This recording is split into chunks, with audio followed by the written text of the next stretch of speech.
बंजारा समाज ने परंपरागत उल्लास के साथ मनाया गणगौर माता का विसर्जन उत्सव। चौतरा टांडा सहित पूरे भारत में गूंजे गणगौर माता की जयकारे। बंजारा समाज की आस्था और संस्कृति का प्रतीक गणगौर माता का 9 दिवसीय महापर्व पूरे श्रद्धा भाव से संपन्न हुआ।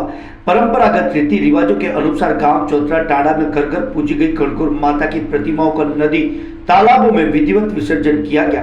बंजारा समाज द्वारा गणगौर माता का 9 दिवसीय महापर्व बड़े हर्षोल्लास से मनाया जाता है। नवमी के दिन माता का विसर्जन समाज की सामूहिक एकता व संस्कृति की झलक प्रस्तुत करता है। चौतरा टांडा में इस अवसर पर विशेष आयोजन हुआ, जिसमें माताएं, बहनें, युवा वर्ग सहित समस्त ग्रामवासी शामिल हुए।